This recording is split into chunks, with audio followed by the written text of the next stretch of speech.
Bonsoir et bienvenue sur France 3 Bourgogne. 35 ans, Arnaud Chassery, originaire de Lyon, a déjà traversé la Manche et le détroit de Gibraltar à la nage. Il se prépare pour de nouvelles aventures aux quatre coins de la planète et nous en parlera. Il est notre invité.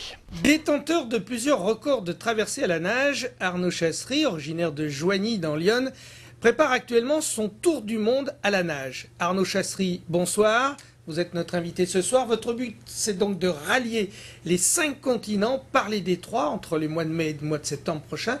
Ce n'est pas votre premier défi. Qu'est-ce qui vous pousse et quelle est l'envie qu'il y a derrière tout ça? Bonsoir. L'envie, c'est le maître mot, justement. C'est surtout l'envie de faire passer des messages, puisque je serai aux côtés de Philippe Croison, nageur amputé des 4 membres.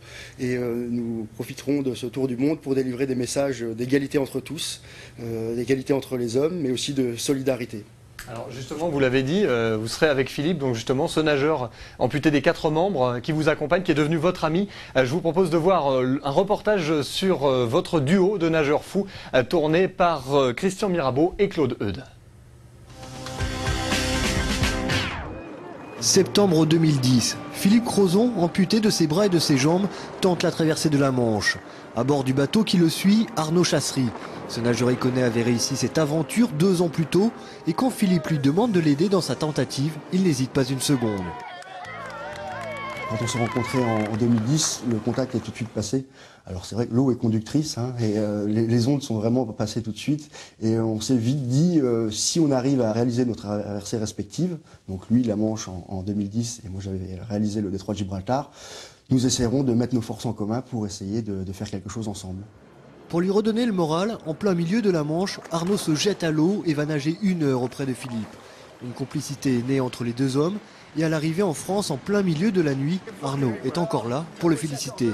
La Manche vaincue, un nouveau défi se profile, rallier les 5 continents à travers 4 détroits, cette fois-ci à 2 pour affronter les difficultés ensemble. Alors pour les requins, c'est pour ça que je nage avec un nageur valide aussi. C'est quand le requin va arriver, il va avoir à moitié bouffé, puis l'autre est complet, j'espère que les autres vont être complets. Mais Arnaud, je sais pas, faut pas lui dire. C'est un sport ingrat la natation, on est dans l'eau tous les jours, de longues heures, donc c'est vrai que là d'être à 2, déjà à ce niveau-là ça apporte énormément, mais c'est surtout pour faire passer ces messages. Finalement, je n'irai pas jusqu'à dire qu'on est des artistes, mais c'est pour nous un moyen de nous exprimer et de démontrer que quelle que soit notre situation, valide, handicapé, on peut réaliser les mêmes choses, on peut arriver à faire les mêmes choses. Cette nouvelle aventure n'est donc pas que sportive, le fait de nager ensemble est aussi un moyen de faire passer leur message de solidarité et d'égalité. Je ne suis pas du tout l'accompagnateur de Philippe, on est 2 nageurs, c'est l'histoire de 2 potes qui font quelque chose ensemble pour faire passer des messages ensemble. C'est pas du tout, Philippe n'aurait pas besoin de moi pour nager. On a décidé de le faire ensemble vraiment pour essayer de véhiculer ces messages de solidarité et d'égalité entre tous. En attendant le mois de mai et le premier défi, Arnaud Chassery s'entraîne tous les jours et notamment dans Lyon afin d'être fin prêt pour la grande traversée. Arnaud Chassery, vous n'en êtes pas à votre coup d'essai. On l'a vu depuis tout petit, vous rêvez de traverser les mers en fait. Vous avez accompli votre premier exploit à l'âge de 10 ans, la traversée de Lyon dans laquelle on vous voyait vous entraîner. Et puis après, bien plus tard, il y a eu donc la traversée de la Manche à la nage en 2008, puis la traversée du détroit de Gibraltar en 2010. Et je crois que vous avez croisé quelques requins lors de ces traversées. Oui, effectivement, enfin, les requins, c'est anecdotique. C'était le détroit de Gibraltar. Effectivement, ils sont arrivés tout près de moi et il a fallu me sortir de l'eau in extremis pour éviter les malheurs. Mais bon, on y pense, mais on a avec nous une équipe très solidaire aussi. La solidarité, c'est vraiment le maître mot. Et voilà, donc on compte surtout sur la vigilance pour essayer de parer à cette éventualité.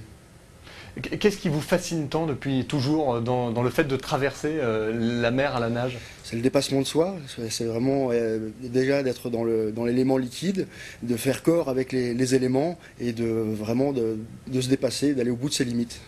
Alors vous allez partir avec Philippe, votre ami, vous entraîner, vous préparer à vos prochains défis en haute montagne, alors qu'on va revoir des images de vos précédentes traversées en solitaire.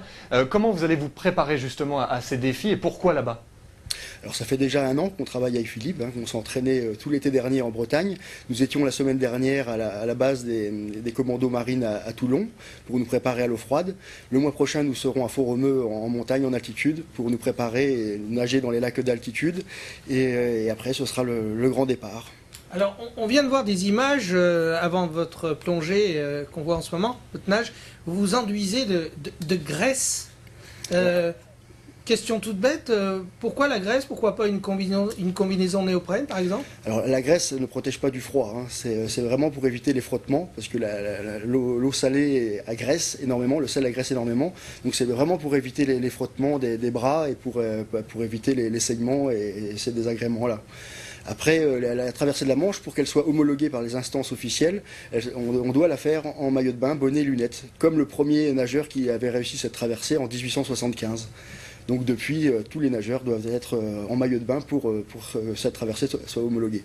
Vous n'avez jamais eu trop peur dans vos différentes traversées? Vous avez raconté l'épisode des requins, mais j'imagine qu'il y a la fatigue aussi qui doit être assez énorme, intense dans ce genre de défi. Ben ça apprend énormément sur soi, ça se contrôler, à court-circuiter une douleur par exemple. Mais bon, on ne se présente pas une traversée comme ça par hasard, il y a une grosse préparation en amont. Pour chaque traversée, c'est 1 à 2 ans de préparation.